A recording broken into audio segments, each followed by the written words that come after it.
नाशिक आणि रायगड जिल्ह्याच्या पालकमंत्री पदाचा तिढा अद्याप सुटलेला नसून 15 ऑगस्ट रोजी कोणाच्या हस्ते ध्वजारोहण केलं जाणार या संदर्भामध्ये नाशिक आणि रायगड या दोन्ही जिल्ह्यांमध्ये उत्सुकता लागून होती आणि नुकतंच शासनाने एक पत्रक जारी केलेलं आहे आणि त्यामध्ये ध्वजारोहण कोणाच्या हस्ते होणार या संदर्भात मंत्र्यांची नावं देखील आता समोर आलेली आहेत।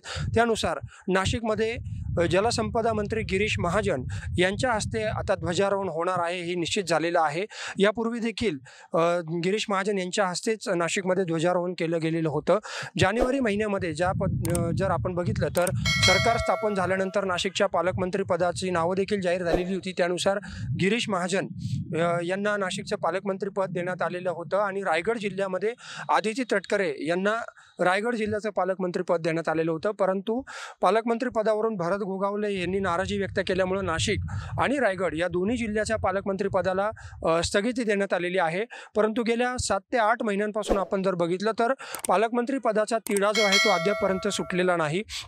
मध्यंतरीच्या काळात जर बघितलं तर नाशिकच्या कुंभमेळ्याच्या अनुषंगानं नाशिकमध्ये ज्या बैठका आयोजित करण्यात आलेल्या होत्या त्या बैठकीमध्ये राज्याचे मुख्यमंत्री देवेंद्र फडणवीस यांनी मीच ज्या ठिकाणी पालकमंत्री नाही तिथला पालक मीच अशा पद्धतीचं एक वक्तव्य देखील केलेलं होतं। ते वक्तव्य देखील चर्चेत आलेलं होतं।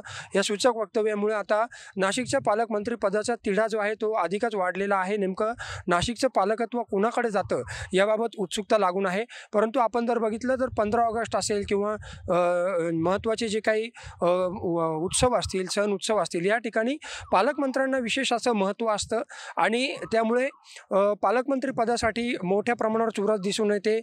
जिल्हा नियोजन समितीवर देखील पालकमंत्री हे प्रमुख असतात। त्यामुळं जिल्ह्यामध्ये शासनाकडून येणारा जो काही विकास निधी असेल तो विकास निधी देखील वाटपाच्या संदर्भामध्ये पालकमंत्र्यांची भूमिका देखील एक महत्त्वपूर्ण असते। त्यामुळं एकूणच पालकमंत्री पदाला असलेलं महत्त्व पाहता आणि नाशिक जिल्ह्यामध्ये नाशिकमध्ये होऊ घातलेला जो काही कुंभमेळा आहे त्या पार्श्वभूमीवर नाशिकचं पालकमंत्रीपद कुणाकडे जातं या संदर्भामध्ये अधिकच उत्सुकता लागून आहे। कालच राज्याचे उद्योगमंत्री उदय सामंत हे नाशिक दौऱ्यावर आलेले होते आणि त्यांनी या संदर्भामध्ये देखील एक वक्तव्य केलं की मी दादा भुसे यांचीच पालकमंत्री पदासाठी शिफारस करेन अशा पद्धतीचं वक्तव्य केलेलं होतं।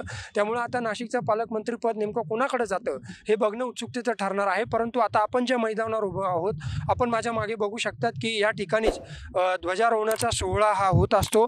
पालकमंत्र्यांच्या हस्ते ध्वजारोहण होत असतं।